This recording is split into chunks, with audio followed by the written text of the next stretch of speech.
Back with another video lecture. और हम last lecture में मैकेनिकल प्रॉपर्टीज़ से डिस्कस करे थे, जिनमें हमने नॉन कंडक्टाइल प्रॉपर्टीज़ को देखा था, जिनमें एपीमाइसियम, पेरीमाइसियम, एंडोमाइसियम को हमने थोड़ा डिस्कस किया था। ठीक है, ये कवरिंग होती है या लेयर्स है हमारे पास, जो हमारे पास नॉन कंडक्टाइल टिश्यूज़ की बनी होती हैं। ठीक है, और ये हमारे पास एक प्राइमरी रिस्ट्रिक्शन का सोर्स दे रही होती हैं, लाइक हमारे पास मसल में प्राइमरी रिस्ट्रिक्शन के तौर पे काम कर रही होती है। ठीक है, अब हम कहते हैं कि हमारे पास क्या क्या है, कॉन्ट्रैक्टाइल एलिमेंट्स। ठीक है, नॉन कॉन्ट्रैक्टाइल को हम डिस्कस कर चुके हैं लास्ट वीडियो में। अब हम कॉन्ट्रैक्टाइल से स्टार्ट करते हैं, फिर चैप्टर को कंटिन्यू करते हैं।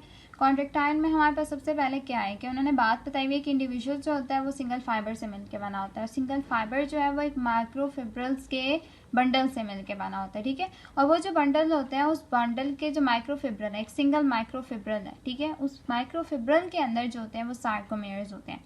ठीक है, एक सिंगल मायोफिलामेंट या मायोफिब्रिल, ठीक है, उसमें हमारे पास सार्कोमेयर होता है। और सार्कोमेयर एक कॉन्ट्रैक्टाइल यूनिट, एक फंक्शनल यूनिट है हमारे पास मसल्स का। ठीक है, और ये मायोफिलामेंट से मिलकर बना होता है। वो मायोफिलामेंट्स कौन से, एक्टिन और मायोसिन के। ठीक है, एक्टिन और मायोसिन एक दूसरे को ओवरलैप या क्रॉसिंग ओवर करते हैं, जैसे यहाँ पे डायग्राम में भी इन्होंने शो किया हुआ है। ठीक है, एक दूसरे को ओवरलैप या इनकी इंटरमिक्सिंग हो रही होती है, या आप ये कहते हैं कि ओवरलैपिंग कर रहे हैं। ठीक है, और जब हमारे पास ये मसल की कॉन्ट्रैक्शन होती है तो ये क्या करते हैं, अपने आप का गैप बंद कर देते हैं। यहाँ पे ओवरलैपिंग, ये जैसे यहाँ पे ओवरलैपिंग हुई है, ये मिड के रीजन में भी ओवरलैपिंग स्टार्ट हो जाती है। ठीक है, और ये अपने आप को या ए बैंड का जो साइज़ है वो कम कर देते हैं। एच जोन बीच में से बहुत ज़्यादा कम हो जाता है या समटाइम्स बिल्कुल डिसअपेयर हो जाता है। ठीक है, जब कॉन्ट्रैक्टाइल हुए तो एक दूसरे से स्लाइड ओवर कर जाते हैं।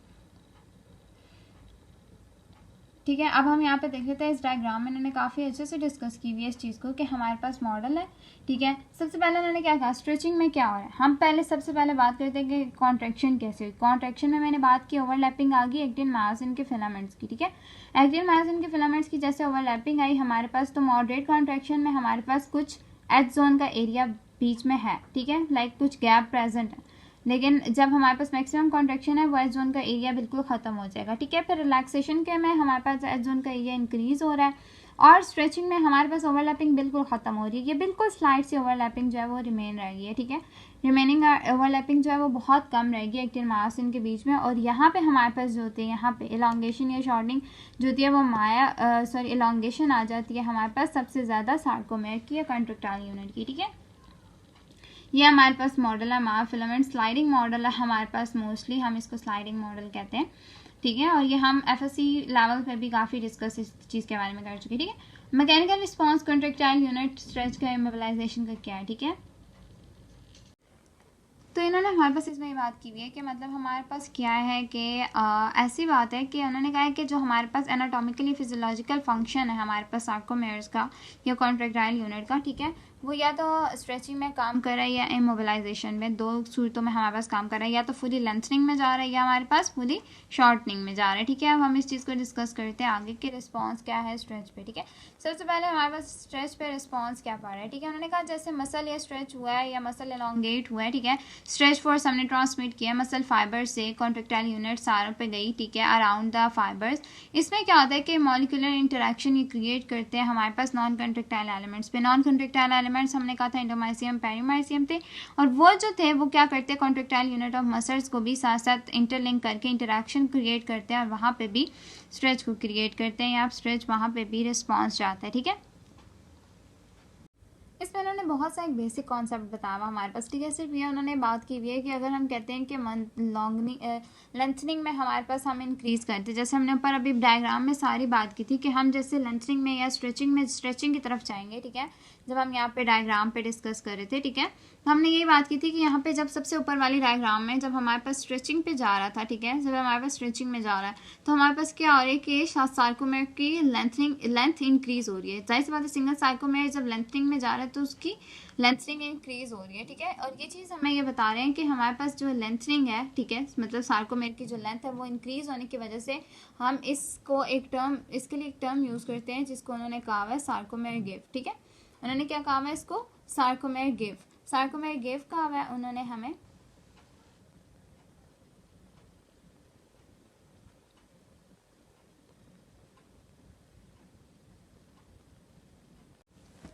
ठीक है। फिर उन्होंने उसके बाद हमें वही एक टर्म डिस्कस की हुई है कि मतलब हमारे पास वही इलास्टिसिटी प्लास्टिसिटी की बात की हुई है कि इलास्टिसिटी क्या थी कि शॉर्ट स्ट्रेच दिया और फिर हमने रिलीज़ किया तो अपनी लेंथ में जो मसल था वो वापस जा रहा था, लेकिन थोड़ा सा ज़्यादा इंक्रीज़ करेंगे तो आहिस्ता आहिस्ता उसमें प्लास्टिक चेंजेस आने लग जाएंगे, जिससे जिस तरह हम उसको अमाउंट को इंक्रीज़ करते जाएंगे। ठीक है। फिर हमारे पास रिस्पॉन्स के इमोबिलाइजेशन और इमोबिलाइजेशन पे क्या रिस्पॉन्स आता है। ठीक है। अगर उन्होंने कहा एक मसल बहुत प्रोलॉन्ग पीरियड ऑफ टाइम के लिए हमारे पास इमोबिलाइज हुआ हुआ है, ठीक है, उस पर कोई मोबिलिटी परफॉर्म नहीं रही, वो कोई मूवमेंट नहीं कर रहा, ठीक है, हो सकता है स्ट्रेन्स की वजह से और स्प्लिंट्स की वजह से, हो सकता है हमारे पास हम कहते हैं कास्ट वगैरह अप्लाई हुआ हुआ है, ठीक है, जो भी सिचुएशन है। ठीक है। अब इसमें क्या होता है कि हमारे पास जो मसल है ना उसमें क्या होता है कि कॉन्ट्रेक्टाइल यूनिट्स का डिके होना शुरू हो जाता है, मतलब नंबर जो है वो माइक्रोफिब्रल्स का और नंबर सार्कोमेयर्स का डिक्रीज हो जाता है, जिसकी वजह से डिक्रीज इन नंबर हमारे पास एट्रोफी कॉज करता है और वीकनेस कॉज करता है मसल में। हमने वहाँ पे क्या कहा, सार्कोमेयर गिव दे रहा था। ठीक है।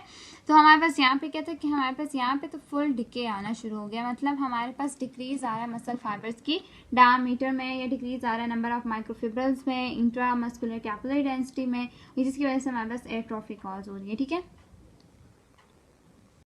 ठीक है। फिर इन्होंने हमारे पास दो कॉन्सेप्ट्स को डिस्कस किया नीचे, स्लो ट्विच और फास्ट ट्विच फाइबर्स को। स्लो ट्विच फाइबर्स वो होते हैं जिनमें हमारे पास स्पीड कम होती है और ये फेजिक नहीं होती। ठीक है। मतलब टोन्स जो होती हैं इसमें हमारे पास, मतलब इसमें एट्रोफी बहुत तेज़ी से होती है, लेकिन ये जो होते हैं ये हमारे पास कुछ स्लो स्पीड या एनर्जी रिलीजिंग कैप या एनर्जी आप कहते हैं ना, हमें कम होते हैं, लेकिन फास्ट ट्विच जो होते हैं वो फाइबरस या फेजिक होते हैं। ठीक है। ये हमारी ये डिटेल्स मैं पहले भी वीडियोस में बहुत डिस्कस कर चुकी हूँ, इसलिए हम इनकी डिटेल्स में जाते हैं। ठीक है। यार इसकी डिटेल्स इतने इंपॉर्टेंट भी नहीं है। ठीक है। अब उन्होंने कहा एट्रोफी हो जाती है हमारे पास इमोबिलाइजेशन की वजह से और वीकनेस आ जाती है। ठीक है। ये सारी चीज़ें उन्होंने कहा। अब उन्होंने एक और नीचे कॉन्सेप्ट दिया कि हमारे पास इमोबिलाइजेशन अगर हम शॉर्टेड पोजीशन में करते हैं, फॉर एग्जांपल फ्लेक्शन में हमने शॉर्टनिंग, मतलब फ्लेक्शन में हमने मसल की इमोबिलाइजेशन कर दी है सेवरल वीक्स के लिए, हमने कोई फ्रैक्चर या सर्जिकल रिपेयर के बाद हमने उसको बिल्कुल इमोबिलाइज किया। ठीक है। अब जब रिडक्शन आ गई तो इसमें क्या होगा कि इसमें हमारे पास सार्कोमेयर्स की लेंथ में रिडक्शन आ रही है, लेंथ मसल के वो रिड्यूस हो रही है, इसकी वजह से नंबर जो हमारे सार्कोमेयर्स का सीरीज में था वो भी रिड्यूस हो रहा है।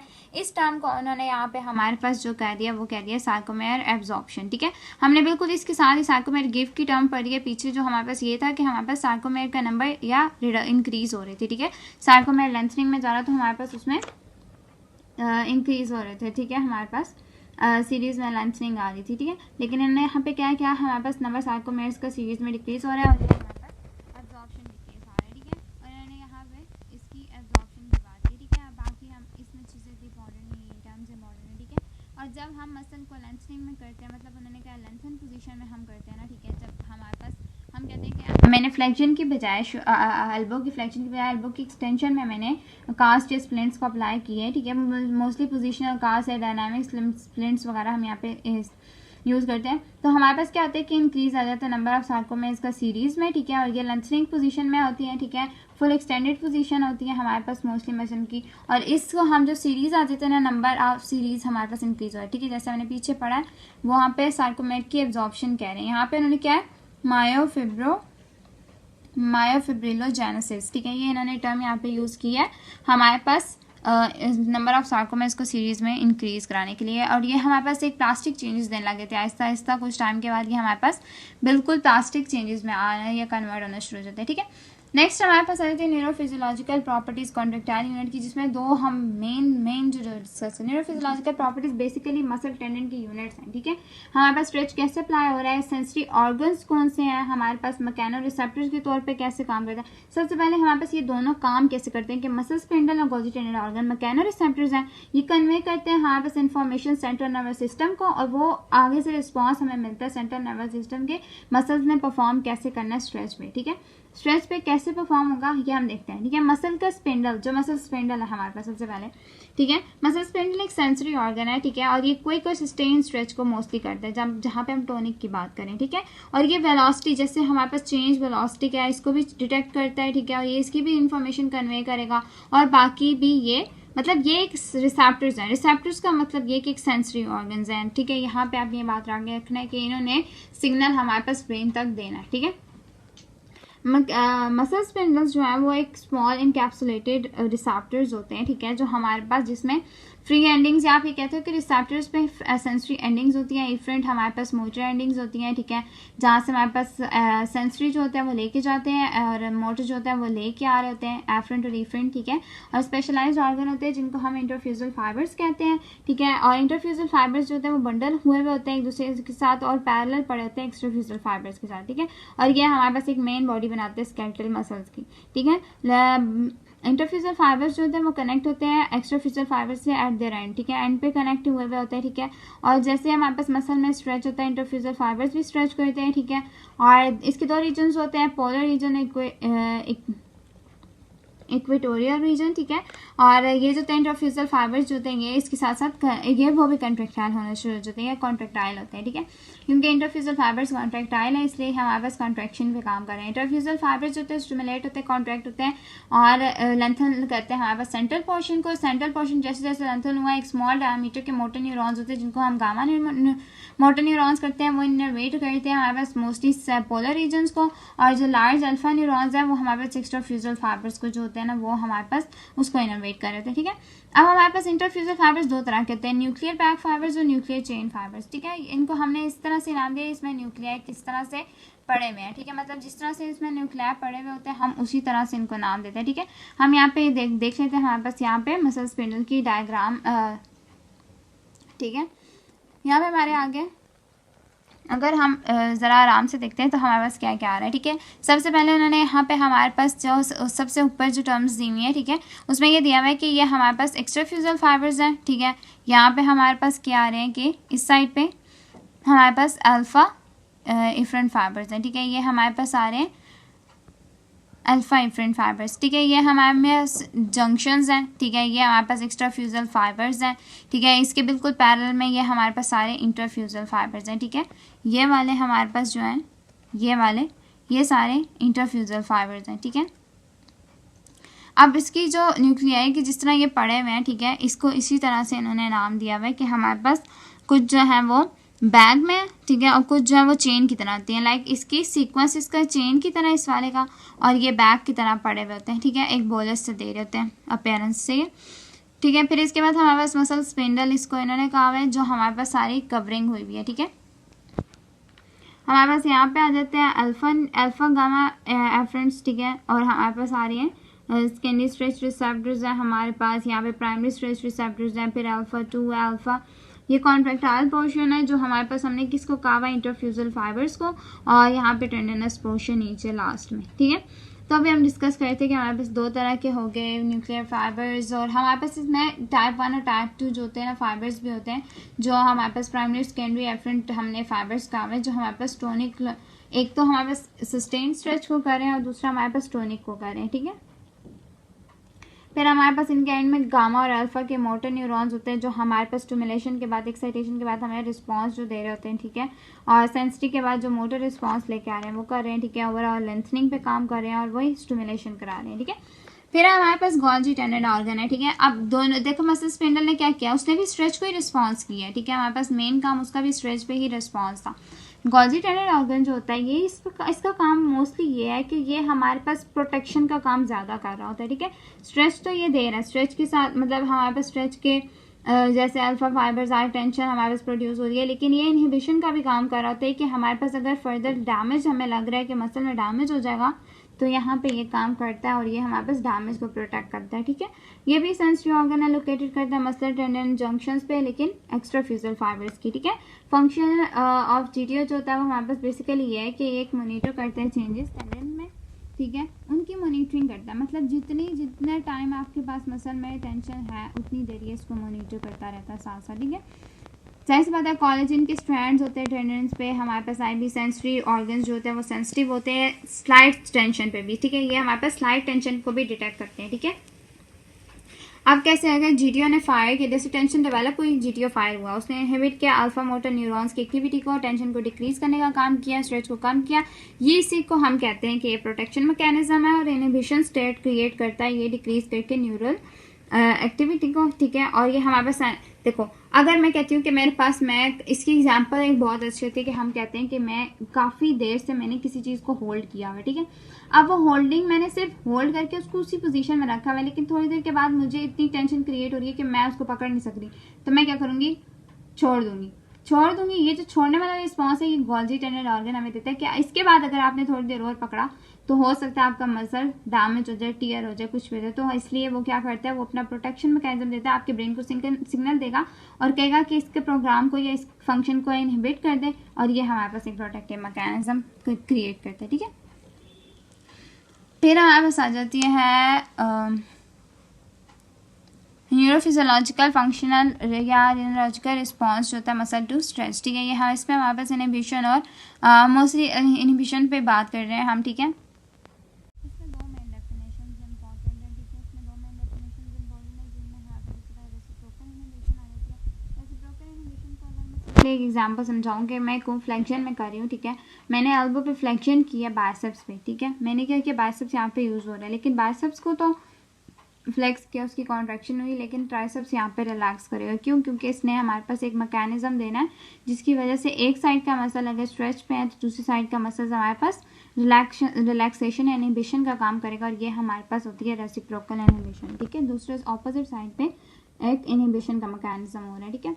ऑटोजेनिक इनहिबिशन है दूसरा हमारे पास। ऑटोजेनिक इनहिबिशन ये होती है कि हमारे पास जो टेंशन या जीटीओ जो हमारे पास एक इनहिबिटरी फंक्शन दे रहा था ना हमें, उसको हम ऑटोजेनिक इनहिबिशन कहते हैं। मतलब जैसे हम टेंशन ज़्यादा हो रही है, जिससे एग्जांपल मैंने बताई थी कि मैं कोई चीज़ देर तक होल्ड करके रखती हूँ, फिर जैसे मैं उसको लीव कर रही हूँ, ठीक है। तो ये जो मैकेनिज्म हमें दे रहा है, ये हमारे पास दे रही है ऑटोजेनिक इनहिबिशन। इस मैकेनिज्म को हमने, इस फिनोमेना को हमने ऑटोजेनिक इनहिबिशन का जो जीटीओ देता है हमें किसी टेंशन की वजह से, ठीक है। ये हमारे पास दो मैकेनिज्म आ जाते हैं। फिर मैकेनिकल प्रॉपर्टीज़ हैं नॉन कंडक्टाइल टिश्यूज़ की, जिसमें हमारे पास कनेक्टिव टिश्यू की कॉम्पोजिशन हमें पता है collagen, elastin, reticulin, non fibrous ground substance से मिलकर बनी होती है। इसको इतनी डिटेल में डिस्कस करेंगे नहीं क्योंकि हमारे पास कॉम्पोजिशन इतनी इंपॉर्टेंट होती है। सिर्फ ये देख लें, जो कोलेजन फाइबर्स होते हैं वो हमारे पास स्ट्रेंथ और स्टिफनेस पे काम कर रहे हैं और रेजिस्ट करते हैं टेंसाइल के डिफॉर्मेशन फोर्स पे, ठीक है। मतलब ये हमारे पास जैसे टेंशन की फोर्स है ना हमारे पास, ठीक है, उसको रेजिस्ट करते हैं कोलेजन फाइबर्स, ठीक है। सेकेंड हमारे पास इलास्टिन है। इलास्टिन जाहिर बात है एक्सटेंसिबिलिटी पे काम करे, तो ये हमारे पास इलास्टिसिटी पे काम करेगा, और ये हमारे पास डिफॉर्मेशन जो हायर लोअर्स पे होती है उनको एब्रप्टली फेल होने से बचाता है, ठीक है। मतलब हमारे पास डैमेज टिश्यू का बचा रहा है। रेटिकुलन हमारे पास उसी तरह टिश्यू के बल्क को प्रोवाइड करने पर हमारे टिश्यू विद बल्क हमें प्रोवाइड करता है, ठीक है। मतलब जो बल्किंग कैपेसिटी है ना हमारे पास वो रेटिकुलन फाइबर्स दे रहे होते हैं, ठीक है। ग्राउंड सब्सटेंस सिंपली प्रोटीग्लाइकन्स और ग्लाइकोप्रोटीन्स होते हैं इनमें, ठीक है। और ये हमारे पास स्टेबलाइज करते हैं कोलेजन के नेटवर्क्स को और कंप्रेसिव फोर्सेस को रेजिस्ट करें। जो कंप्रेसिव को करें वो ग्राउंड सब्सटेंसेज होते हैं, और जो हमारे पास टेंसाइल को करें वो हमने कोलेजन फाइबर्स की बात की, ठीक है। ये हमारे पास आगे सिंपली इसका, ठीक है। Mechanical behaviour non contractile tissues का, ठीक है, ये हम देख लेते हैं हमारे पास इसमें क्या क्या आ जाता है, ठीक है। सबसे पहली चीज़ इसमें हमारे पास वो डिस्कस करें कि हमारे पास टिश्यूज़ क्या, ये किस किस तरह से कौन कौन सा सिस्टम काम करे, ठीक है।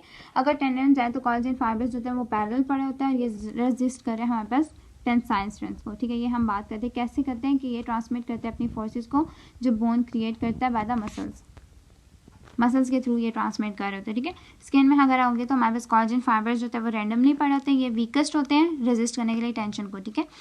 लिगामेंट्स और जॉइंट कैप्सूलर फेशिया में, ठीक है, कोलेजन फाइबर्स एक बिटवीन द टू एक्सट्रीम्स पड़े होते हैं, ठीक है, और वेरी कर होते हैं बिटवीन द टू एक्सट्रीम्स, और ये रेजिस्ट करते हैं मल्टी डायरेक्शनल फोर्सेस को, ठीक है। और लिगामेंट्स जो होते हैं वो रेजिस्ट करते हैं मेजर जॉइंट के स्ट्रेसेस को, क्योंकि ये पैरेलल ओरिएंटेशन में पड़े होते हैं हमारे पास कोलेजन फाइबर्स से, ठीक है।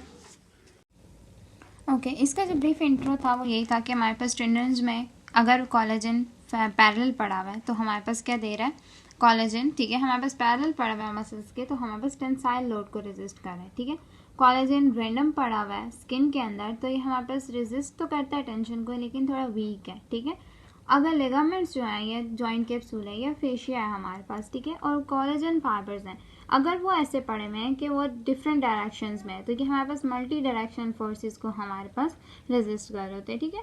और अगर ये पैरेलल ओरिएंटेशन में है तो ये क्रॉस सेक्शनल एरिया को, लार्ज क्रॉस सेक्शनल एरिया को कवर कर रहे होते हैं, वहाँ की फोर्सेस को, मेजर स्ट्रेसेस को रेजिस्ट कर रहे होते हैं, ठीक है। अब इसके बाद जो हमारे पास आ जाती है वो इंटरप्रेटिंग होता है, हम इंटरप्रेट कैसे करते हैं मैकेनिकल बिहेवियर को, तो ये हमारे पास स्ट्रेस स्ट्रेन कर्व से हम करते हैं, ठीक है। स्ट्रेस स्ट्रेन कर्व एक हमारे पास बहुत इंपॉर्टेंट कर्व है। हम इस डायग्राम की तरफ वापस आते हैं, ठीक है। पहले हम इसको डिस्कस कर लेते हैं कि स्ट्रेस और स्ट्रेन होता क्या है, ठीक है। स्ट्रेस बेसिकली हमारे पास एक फोर्स पर यूनिट एरिया, ठीक है, एक एरिया पे कितनी फोर्स लग रही है, ये हमारे पास होता है स्ट्रेस। अब मैकेनिकल स्ट्रेस जो होता है उसकी डेफिनेशन ये है कि हमारा जो इंटरनल हमारा रिस्पॉन्स, ठीक है, मेरी बॉडी का जो रिस्पॉन्स है बाहर के किसी एक्सटर्नल लोड से, ठीक है, एक्सटर्नल लोड जो मैं अप्लाई कर रही हूँ उसके ऊपर जो हमारा इंटरनल रिएक्शन है बॉडी का, वो कहलाता है मैकेनिकल स्ट्रेस, ठीक है। अब चार्ज इन्होंने यहाँ पे बेसिक डेफिनेशन देने जिनमें से 3 जो है वो स्ट्रेस की टाइप्स हैं, टेंशन, कंप्रेशन, शेयर, ठीक है। टेंशन, कंप्रेशन और शेयर में ये tension basically perpendicular cross section area को कवर करता है, ठीक है। फॉर एग्जांपल मैं कहती हूँ कि मैं एक ऐसे ऑपोजिट डायरेक्शन में स्ट्रेस दे रही हूँ, ठीक है। फॉर एग्जांपल मैं कहती हूँ कि अगर मैं यहाँ पे बताती हूँ ऐसे कि हम देख लेते हैं, ये बेसिकली टेंशन जो होती है ये ऑपोजिट डायरेक्शन में हमारे पास काम कर रही है, टिश्यू से अवे मूव करती है। फिर फॉर एग्जांपल मैं कहती हूँ कि मैं एक हम यहाँ पे लाइन ड्रॉ करते हैं अगर, ठीक है, ओके। अब हम टेंशन पे बात करते थे, तो टेंशन हमने कहा डायरेक्शन अवे जा रही है टिश्यू से, तो हमारे पास टेंशन फोर्स जो होती है वो हमारे पास ऐसे रिप्रेजेंट होती है जैसे ब्लू एरोज में रिप्रेजेंट हुई है। मतलब टिश्यू जो होता है वो अगर नीचे वाली साइड पे आ रहा है, ठीक है। फॉर एग्जांपल मैं कहती हूँ टिश्यू जो है वो डाउनवर्ड डायरेक्शन पे मूव कर रहा है, तो हमारे पास जो स्ट्रेस और टेंशन अप्लाई हो रही है वो अपर डायरेक्शन में हो रही है, ठीक है। इसी तरह जो कंप्रेशन होती है वो सेम डायरेक्शन में होती है। मतलब अगर टिश्यू जो है वो अपर डायरेक्शन में आ रहा है तो ऊपर से जो क्या आप कहते हो कि हमारे पास प्रेशर है या टेंशन है, सॉरी फोर्स है, वो ऊपर से नीचे की तरफ आ रही है, ठीक है। ये जो हमारे पास होती है कंप्रेशन फोर्स होती है, ठीक है।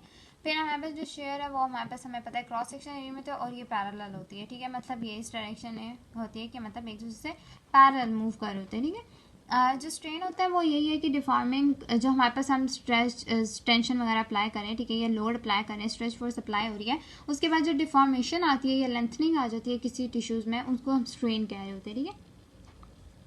अब हम कुछ डेफिनेशंस को देख लेते हैं कि हमारे पास होता क्या क्या है, ठीक है। सबसे पहले उन्होंने कुछ रीजन्स बताए हुए जिनमें उन्होंने बताया हुआ टो रीजन, इलास्टिक रीजन, ठीक है। हमारे पास जो टो रीजन होता है वो बेसिकली वो एरिया है हमारे पास जहाँ पे हमारे पास स्ट्रेस स्ट्रेन कर्व में डिफॉर्मेशन आ रही थी, लेकिन हमारे पास इतना स्ट्रेच अभी अप्लाई नहीं किया हमने, ठीक है। तो हमारे पास लाइट आ रही होती है और इस केस में हमारे पास डायरेक्शन जो होता है रिवर्स हो जाती है। मतलब हम क्या कहते हैं कि हमारे पास जो रेंज है वो हमारे पास वापस इलास्टिसिटी ज़्यादा होती है और इसमें रिटर्न वापस चला जाता है टिश्यू अपनी नॉर्मल स्टेट पे, ठीक है। इलास्टिक भी यही है कि हमारे पास हम थोड़ा सा रेजिस्टेंस दे रहे होते हैं फोर्स में, ठीक है, और साथ साथ हम इलास्टिसिटी पे काम करें, जेंटल स्ट्रेच दिया और फिर स्ट्रेच के बाद हमने उसको रिलीज कर देंगे तो हमारे पास वापस चली जाएगी। ये हमारे पास होता है इलास्टिक रीजन, या इसको लीनियर फेज भी कहते हैं, ठीक है।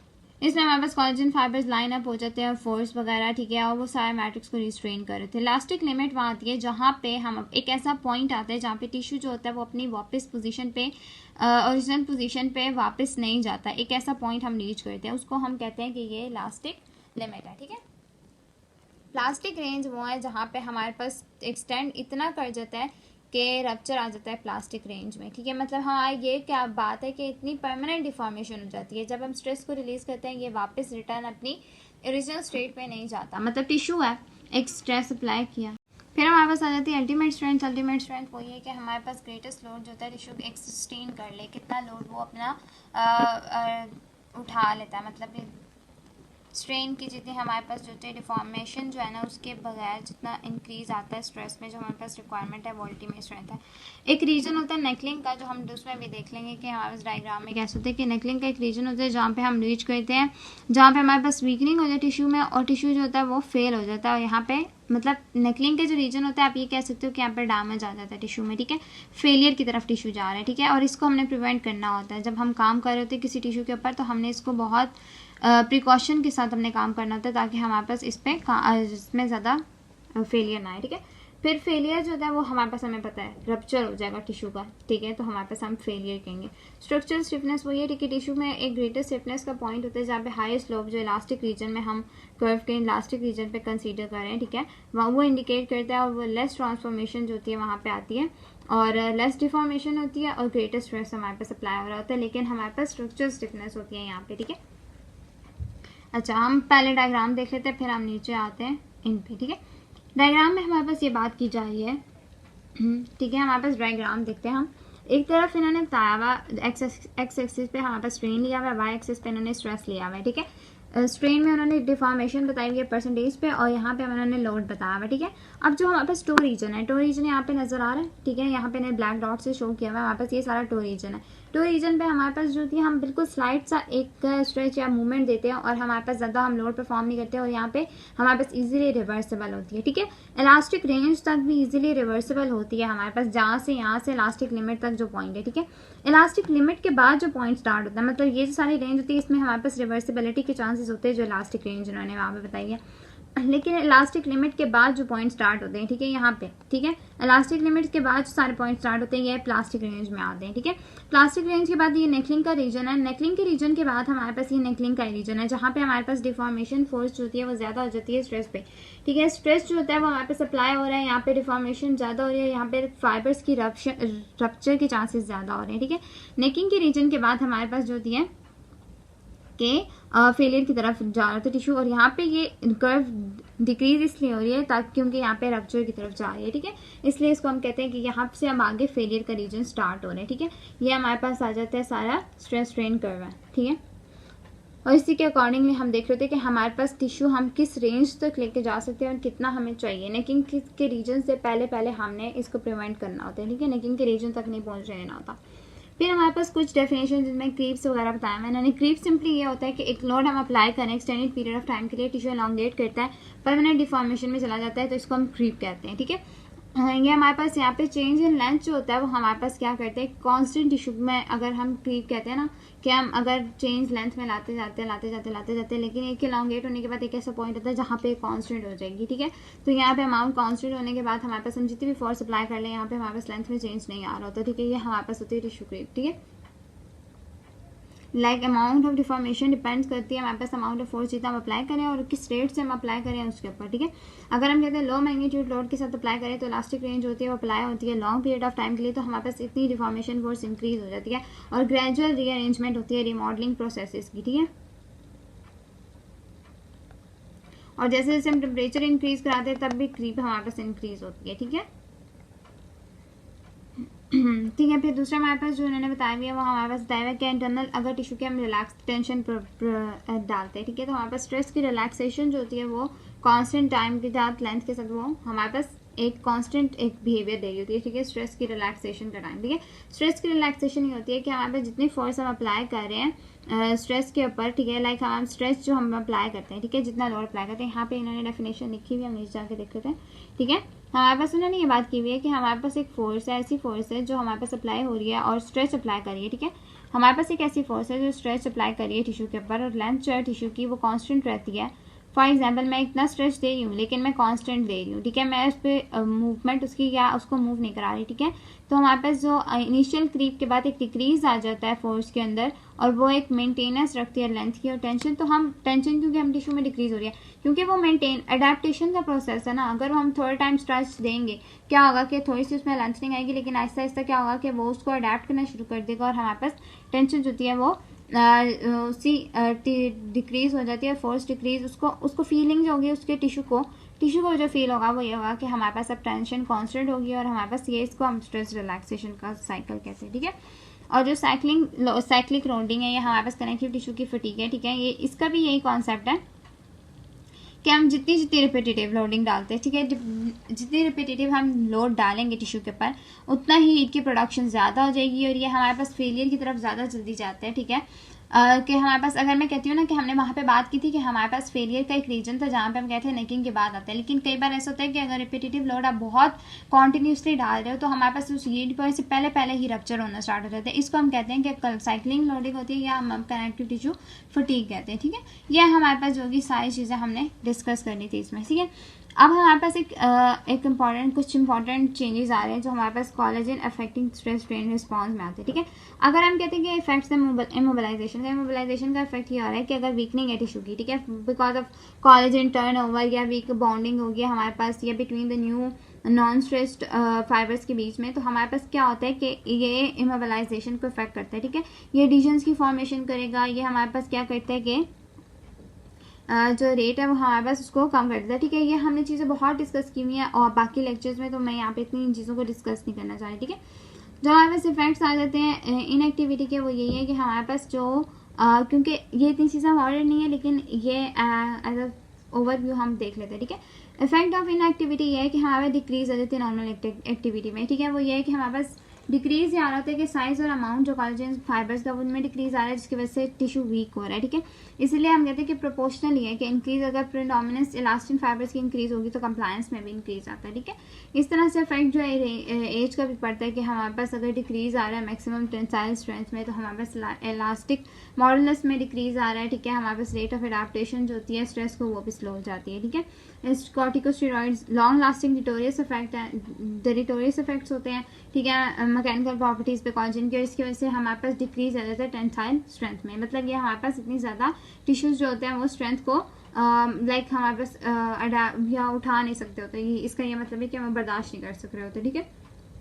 Effects of injury, excessive loading है, रप्चर हो जाएगा लिगामेंट टेंडेंट्स का, तो हमारे पास हीलिंग का जो प्रोसेस या पैटर्न है वो भी डिस्टर्ब हो सकता है। टाइप 3 कोलेजन की फाइबर्स की वजह से न्यूली सिंथेसाइज, इसलिए हम कह सकते हैं कि ये भी कॉज कर सकती है हमारे पास इफेक्ट्स, ठीक है। किस पे हमने बात करते हैं हम कोलेजन के चेंजेस पे, ठीक है, कोलेजन के चेंजेस जो आ रहे हैं, ठीक है। ये हमने साइंस से डिस्कस कर लिया। हम नेक्स्ट में हम डिटर्मिनेंट्स पे बात करेंगे नेक्स्ट वीडियो में, ठीक है। Thanks for watching.